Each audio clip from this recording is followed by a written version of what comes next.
Okay guys, Akay Pamor ang tarik.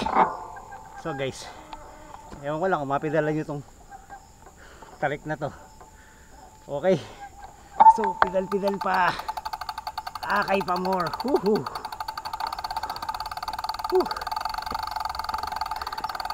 Pagod na nga pumidal, pagod pa rin magtulak.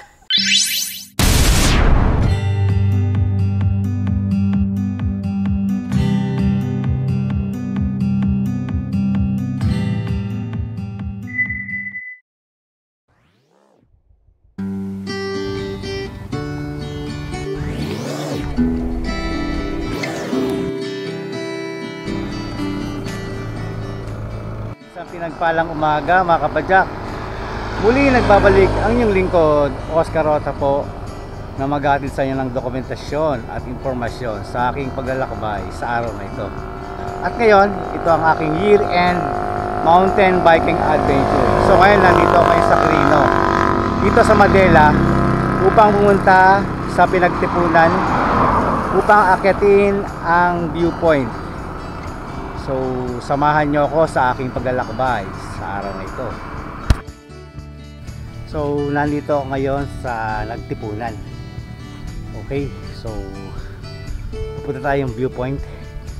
So umalis ako sa Calamba ng alas 7 ng gabi, and then chance passenger lang ako eh.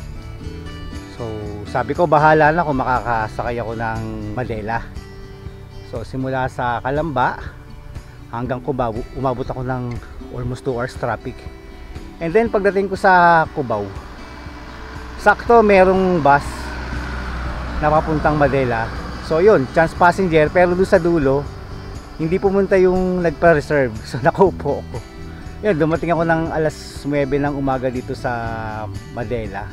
And then nagbabike ako ngayon. So mga 40 kilometers hanggang viewpoint.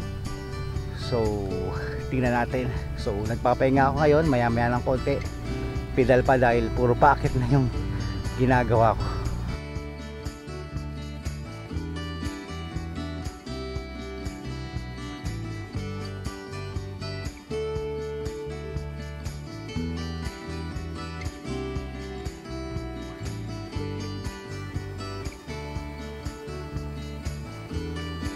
Iba-iba ang klima. Merong part na mainit, may part na malamig, may part na umuulan. So depende. So ganito ang klima dito sa Quirino. Ganun din naman sa Nueva Vizcaya, pares lang. Dahil katabi lang naman ang Nueva Vizcaya to eh, kung titingnan mo sa mapa. Dahil ang Quirino ay dating kasama sa Nueva Vizcaya. At kung titingnan mo sa mapa, halos malapit na to sa Cebu. Kaya kung sakaling magkakaroon nga doon ng kalsada dito ay mas malapit na. Ang daan mo ay Cebu, Lupac, and then dito ka natatagos sa Quirino.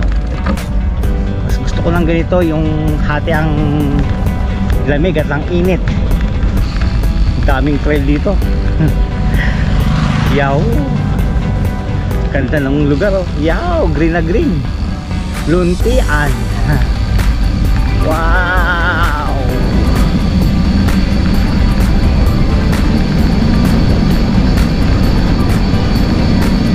Yahoo.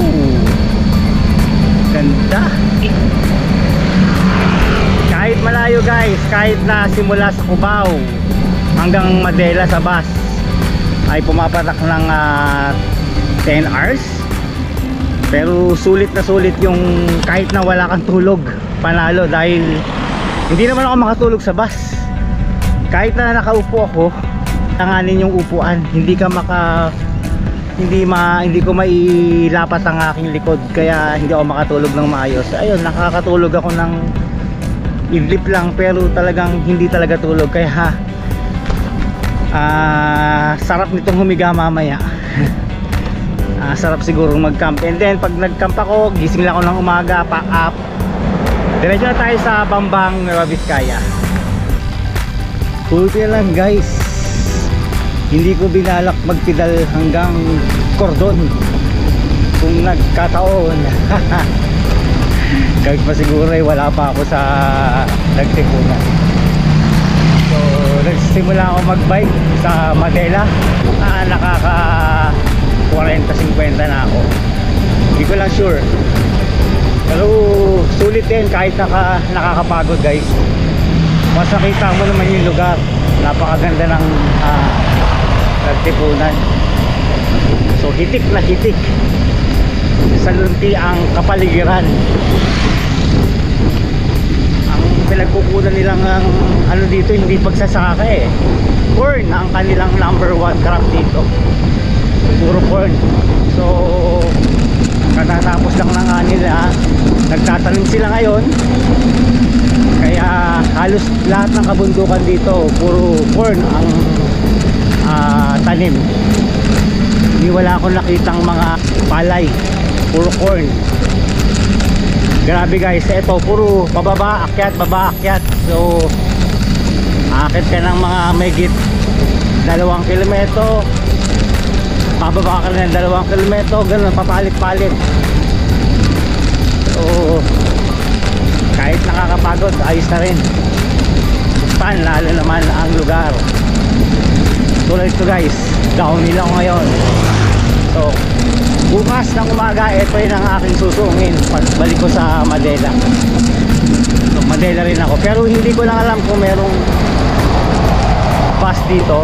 So hindi naman tayo mamaw, tayo ordinary mountain biker lang.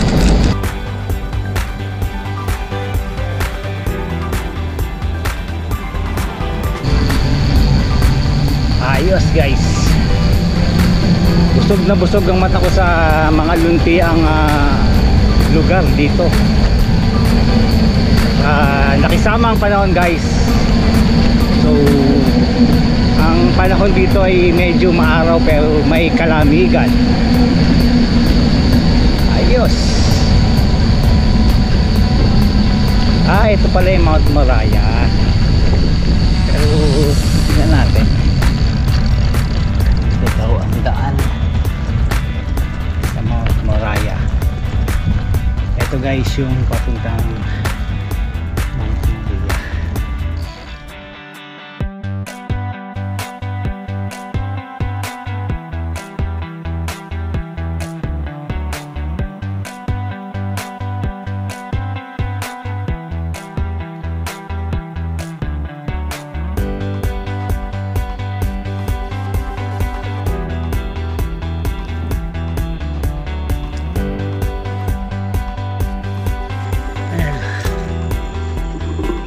Sabi, kahit na pagod ka na, pag nakakita ka naman ng ganyan kagandang lugar, mawawala rin ang pagod mo guys. So simula kagabi, mag alas 2:30 na, wala pa akong tulog eh.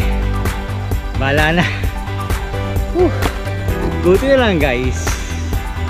At nakasakay ako kahapon ng Madela, and then for doon magbabike ako. Pero siguro kung doon ako nag-umpisa na magbike, ay siguro wala pa ako sa Madela, dahil napakahaba pala nito eh. Balang nakalagay kasi sa Google Map mga 85 to 90 kilometers eh. Ano siya, may pataas pababa, pataas pababa. So hindi siya perfect na patag. So nakakapagod. Pero kung once nakakita ka naman ng ganito kagandang lugar, ay napapawi rin yung pagod natin. So panalo yung aking year-end adventure dito sa Quirino. Yes! So tingnan natin yung landingan viewpoint ng Quirino.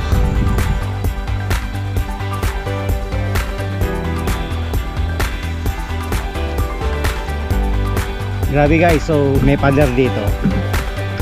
So ayun, pader guys. Tingnan natin kung dediretso natin yung pader. Kung wala pa akong katulog-tulog at dire-diretso pumadyak, sana ako tingnan natin kung madediretso, kung mapadyakan yung pader. Ay nako, pader na naman guys.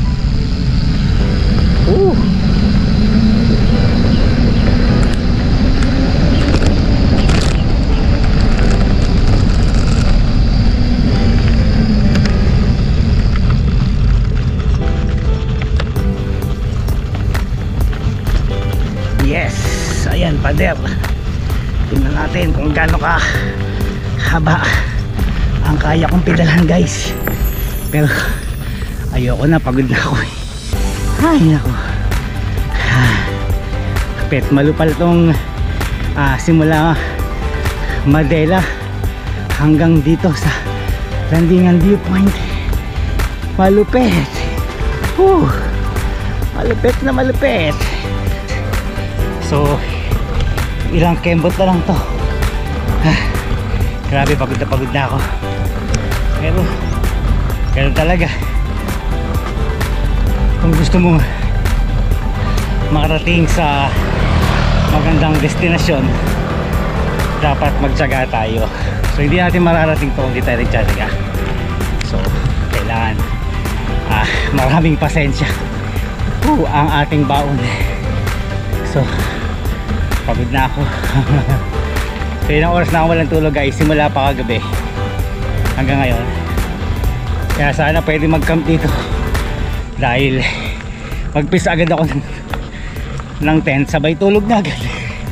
Bukas naman eh, pahaba na yun ako. So eto guys, isang kembot na lang. Isang kembot ko na lang. Ayoko na. Hindi natin kumakit ko to.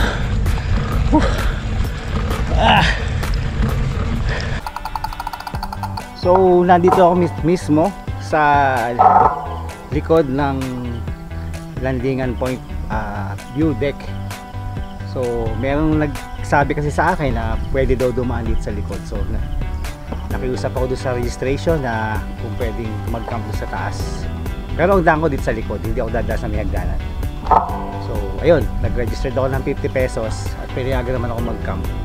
Sabi ko maga alis na ako, gusto ko lang ma-experience yung Sea of Clouds.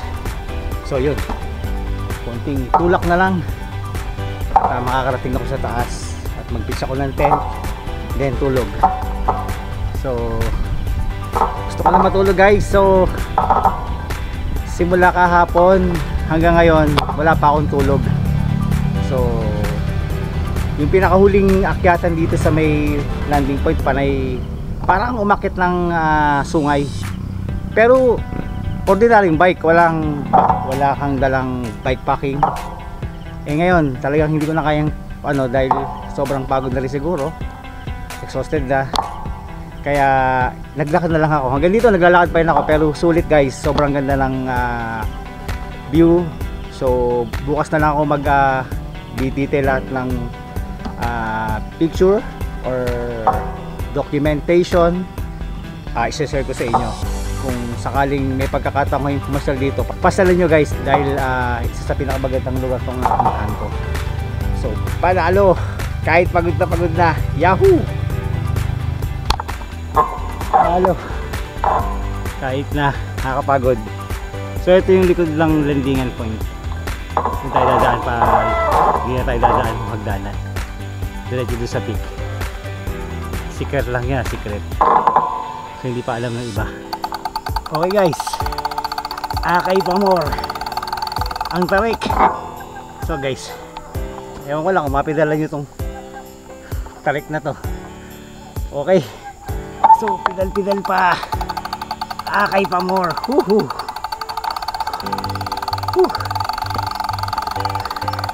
Pagod na nga pumidal, pagod pa rin magtulak. Yahoo! Panalo!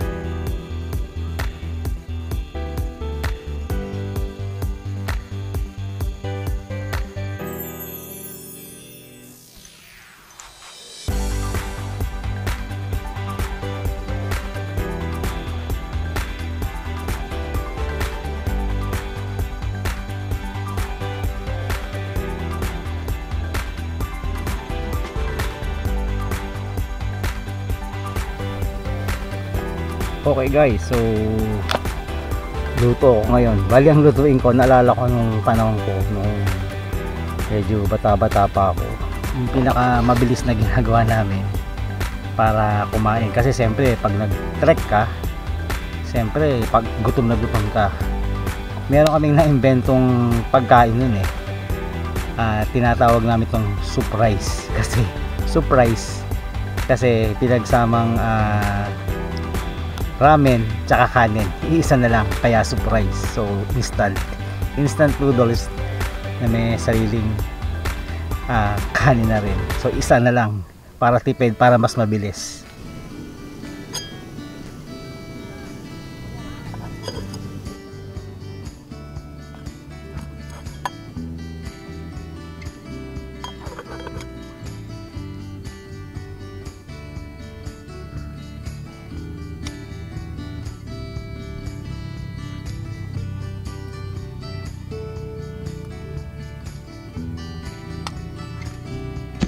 Okay guys, so dito ko muna tatapusin yung part 1. So ayos naman, kahit na ang haba. So nag-start ako mag-bike ng alas 9. Dumating ako mga ano na eh, magpo 4. So 4, 9, 11, 10, 11, 12, 1, 2, 3, 4, 7 hours din ako nag-bike guys. Pero sulit naman nung nandito ka. Medyo sabi ng mga taga dito, medyo hindi na daw maganda yung ano kasi gawa ng nababayaan na. Pero sa akin masaya naman ako dahil ang habol ko naman taga dito yung landscape guys. Yung landscape napakaganda ng, kahit na mahirap puntahan to, so panalo. Tsaka at least nalaman ko na pwedeng mag-camp kasi wala pang nagpo-post dito na nag-camp. And then nakiusap naman ako dun sa information center kung pwede mag-camp. Pinayagan naman ako. Tapos at least buti na lang alam ko na may daan sa likod. So kung hindi ko alam, mahirap dalhin yung bike dito sa may pinaka-peak kasi puro hagdan na bato-bato, mahirap. Dun nga lang sa may likod eh, may mga part na may hagdanan din, hirap na eh. Lalo na kung doon ako sa pinaka entry point dumaan. So hanggang dito na lang po. So ito po yung part 1, and then yung part 2 po bukas ng umaga.